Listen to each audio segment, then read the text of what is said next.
은혜 받을 하나님의 말씀은 민수기 1장 47절에서 54절까지의 말씀입니다. 찾으셨으면 함께 교독합니다. 제가 먼저 읽습니다. 오직 레위는 그 조상의 지파대로 그 계수에 들지 아니하였으니 레위 지파만 너는 계수치 말며 그들은 이스라엘 자손 계수 중에 넣지 말고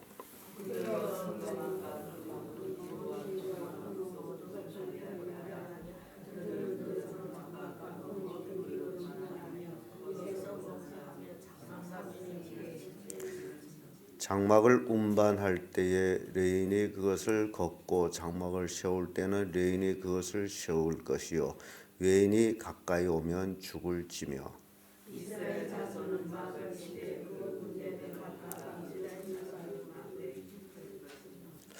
레인은 증거막 사면에 진을 쳐서 이스라엘 자손 회중에 진노가 임하지 않게 할 것이라. 레인은 증거막에 대한 책임을 지킬지니라 하였음이니라.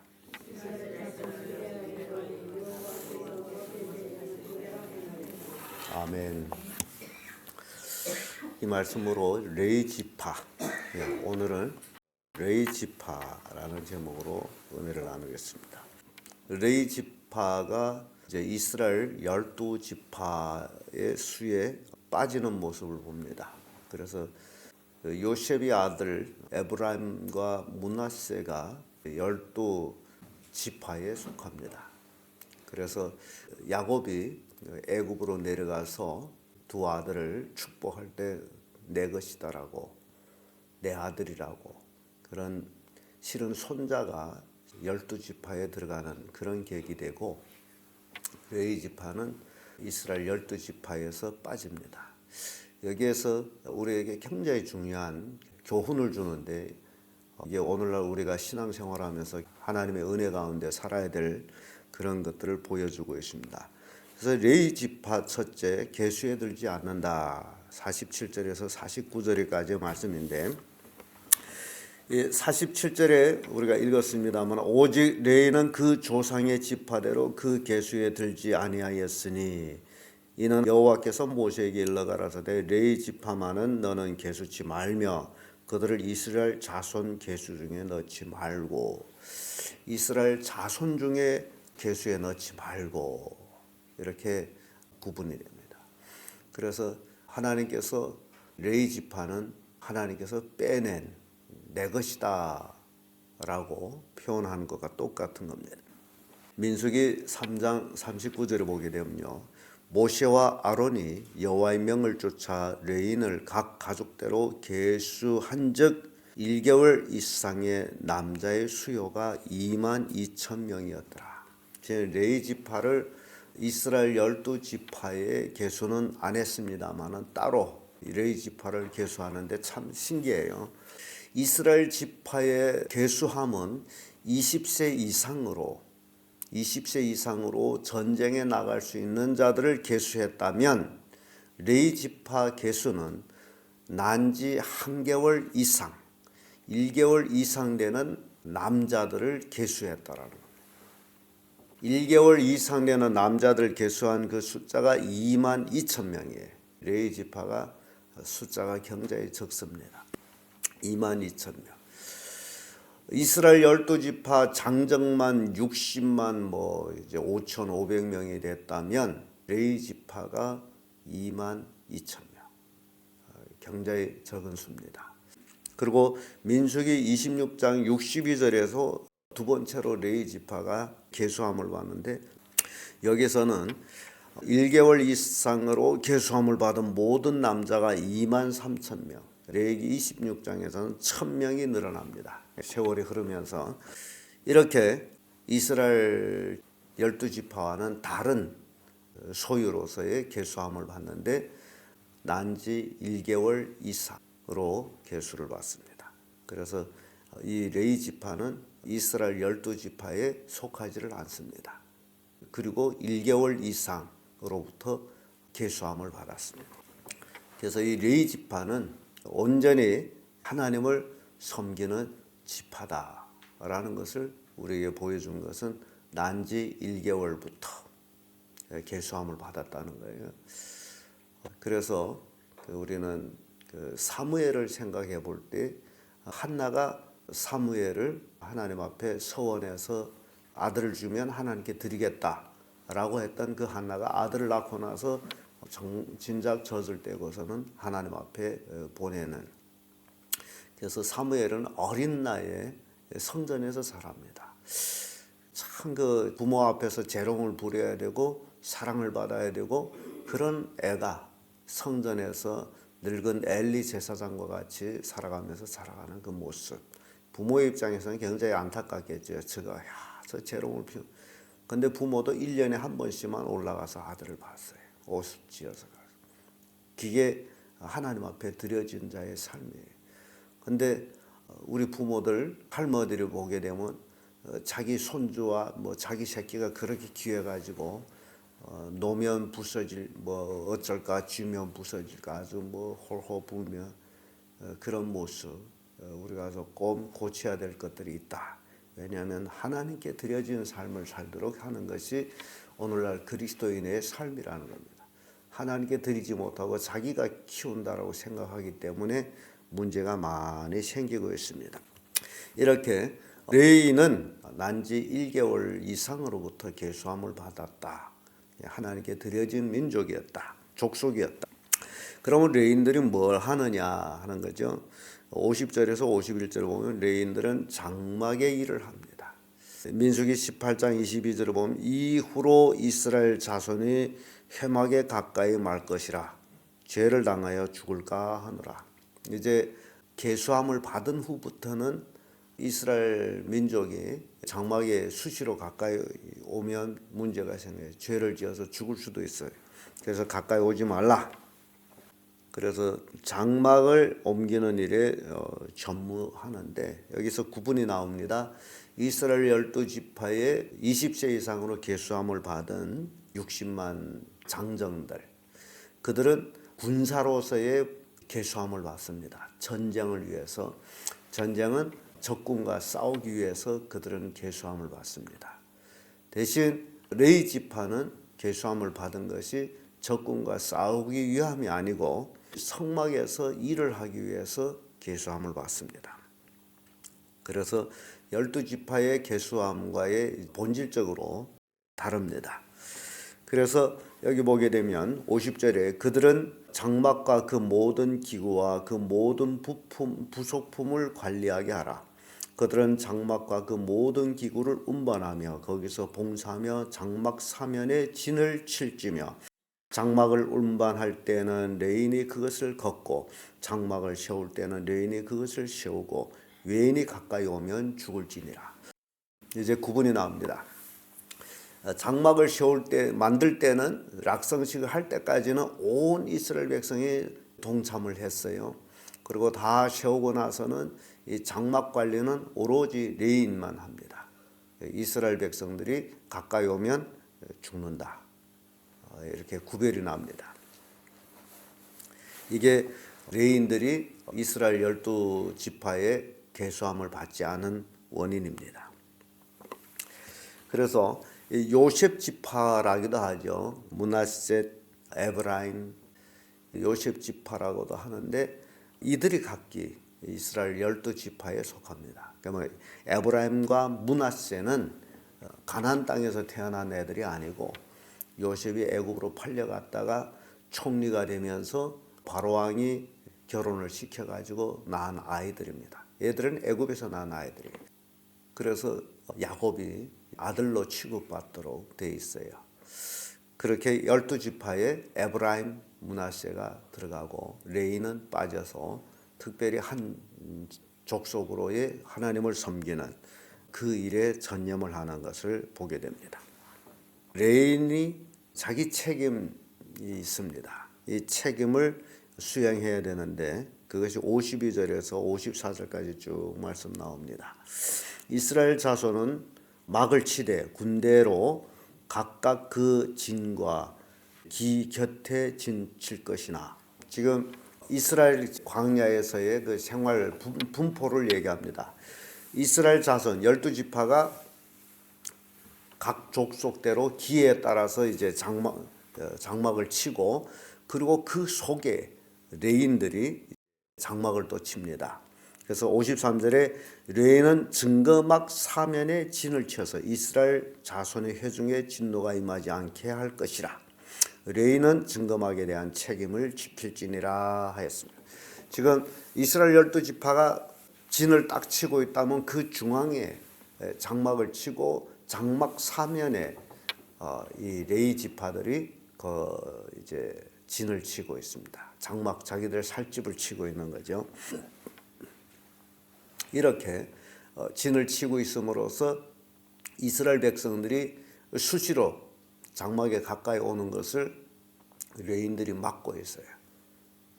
가까이 못 오게.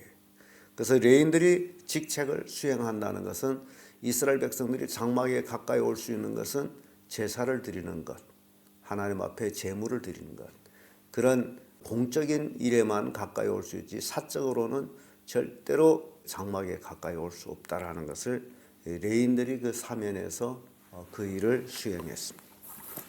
그래서 레인은 증거막 사면에 그들은 진을 치고 이스라엘 진입을 막는 그런 역할을 했어요. 그게 책임이에요. 그래서 레인들이 할 수 있는 것은 성막을 옮기고 또 세우고 제사하고 이런 일들, 성막 이제 관리. 그 레인들에게 있어서는 이스라엘 백성 영적 안위를 책임지고 있다라는 겁니다. 그래서 중심에 있어요. 이스라엘 영적 안위를 책임지고 있기 때문에 그들은 이스라엘 12지파의 심장 부근에 있다라는 거죠. 중심에 있고.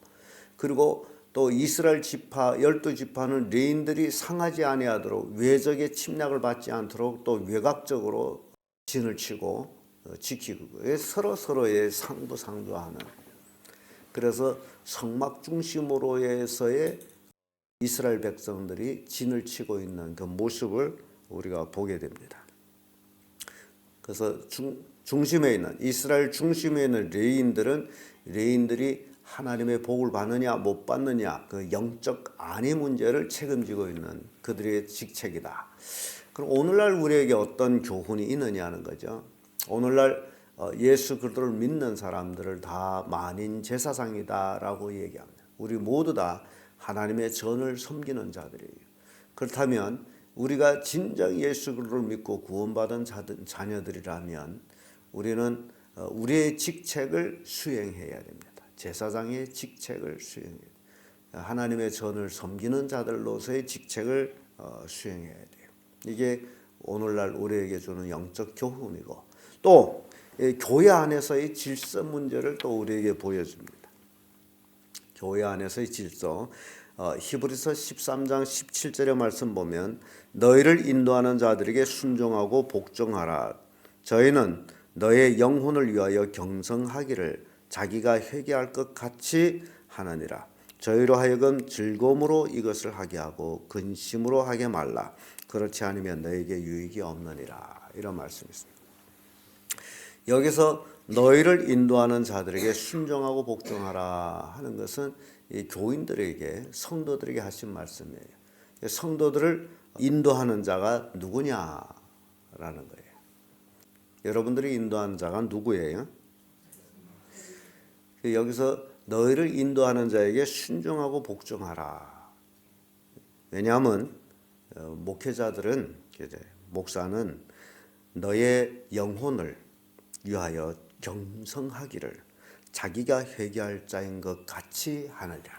그래서 이 목회자는 온 성도들의 영혼을 책임진 자로서의 경성해서 하나님 앞에 열심히 그들을 위해서 기도하며 그들을 양육하는 그 사명, 마치 레인들이 진중앙에서 이스라엘 그 영적 문제를 책임지고 있는 것처럼 똑같은 것입니다.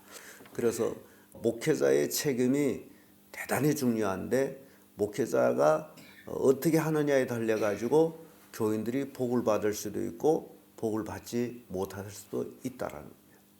그러니까 이 이스라엘 진영에 있는 레위 지파가 자기들이 잘못함으로 인해서 하나님의 진노가 이스라엘 민족에게 임할 수도 있다라는 겁니다. 그래서 그 직책을 감당하는 거예요. 오늘날 목회자들은 정말 이 히브리서에서 말씀한 것처럼 너희 영혼을 위해서 경성하기를 자기가 회개할 자인 것처럼 하고 있다라는 그 말씀처럼 목회자들은 경성하고 있어요. 뿐만 아니라 가족에서 성도들이 또한 경성하고 있어요.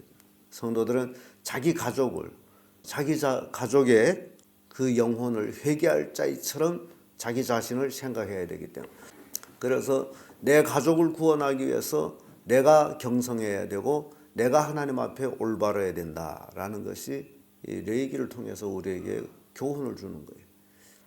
내가 잘못함으로 온 가정을 이제 지옥불에 집어넣을 수가 있습니다. 그래서 가족 영혼들을 다른 누가 책임지는 게 아니라 내가 책임져야 돼. 여러분 스스로 자기 가족의 영혼들을 책임져야 돼. 그 영혼을 책임지고 회개할 자, 내가 회개해야 된다. 우리 가족의 잘못된 것들을 내가 회개하고 내가 하나님 앞에 가까이 해야 되고 이 모든 것들을 내가 할 일이에요. 그래서 우리가 할 수 있는 일, 바로 내 가족을 구원하자라는 것이 우리의 표입니다. 그러니까 여러분들이 경성해야 자기 가족을 구원할 수가 있어요. 여러분들이 경성하지 못하면 가족 사람들하고 똑같은 삶을 산다면, 불신의 삶을 똑같게 산다면 절대로 가정을 구원할 수 없을 뿐만 아니라 가족을 복을 받게 할 수가 없습니다. 하나님의 진노가 임하게 하는 것도 나로 인해서 이루어진다는 거죠. 그래서 이게 성막 진영에 분포된 레위인 그 밖에 이스라엘 이것들을 우리가 보면서 이런 교훈을 우리에게 주고 있다는 겁니다. 우리는 믿음의 사람으로서 경성해가지고 그래서 우리 가족의 식구들이 다 구원받고 복을 받도록 해야 할 사명이 나한테 있다. 이게 내가 할 일입니다. 그래서 경성하기를 자기가 회개할 자인 것 같이 하느니라. 그래서 여러분들은요, 목회자가 즐겁게 목회할 수 있도록 여러분들은 또 배려를 해줘야 돼요. 즐겁게 이것을 하게 하고 근심으로 하게 하지 말라. 그렇지 않으면 너에게 유익이 없느니라. 성도들은 목회자에게 순종하고 복종하고 그리고 즐겁게 목회할 수 있도록 모든 편리를 제공해 줘야 돼. 이게 우리가 신앙생활하면서 교훈을 받아야 될 주요 내용이에요. 레위인들이 장막의 일을 하듯이 사도행전 6장 4절에 보면 우리는 기도하는 것과 말씀을 전하는 것을 전무하리라 하니, 베드로가 사도들이 구제하는 일에 분망이 보내다 보니 기도하는 일, 말씀을 전하는 일을 등한히 하게 됐어요. 그래서 구제하는 일, 성도들을 돌보는 일을 집사님들을 세워서 시키고 사도들은 말씀을 전하는 일, 기도하는 일에 전무했다라는 겁니다. 이게 사도행전에서 우리에게 교훈을 하고 있어요. 근데 제가 이렇게 봤더니요, 정말 여러분들한테 좋은 말씀을 전하기 위해서 그 말씀 준비만 하려고 해도 참 힘듭니다. 시간적 여유가 정말 어려워요. 그러니까 새벽 설교 준비해야 되고 주일날 설교 준비해야 되고 저녁 설교 준비해야 되고 수요 예배 준비해야 되고 그 준비가 그렇게 쉬운 것이 아닙니다. 그래서 가끔 목사님들이 그런 얘기, 집사님들 교회 일꾼들이 목사는 입을 뻘컥 열기만 하면 뭐 말씀이 나오는 줄로 지금 착각한다. 그래서 가끔 집사들을 설교를 시켜요. 그러면 그 짤막하게 나와서 설교하는 것도 땀을 뻘뻘뻘뻘 흘리면서 그렇게 힘들어하는, 설교라는 것이 쉬운 것이 아니고 아주 힘든 겁니다. 제가 이렇게 수년을 목회하면서 설교를 해왔지만은 매번 설교 준비가 그렇게 힘들 수밖에 없습니다. 너무 힘듭니다. 그래서 이게 설교를 안 하고 목회하면 참 편하겠다, 그런 생각을 하고 있는데 요즘 지혜로운 목회자들은 그렇게 하는 것 같아요. 설교를 안 하는 목회를, 설교 준비를 안 하는 목회를 하고 있어요. 정말 편하겠죠. 주보도 안 하고 설교 준비도 안 하고 그리고 즉석 설교라는 게 있어요.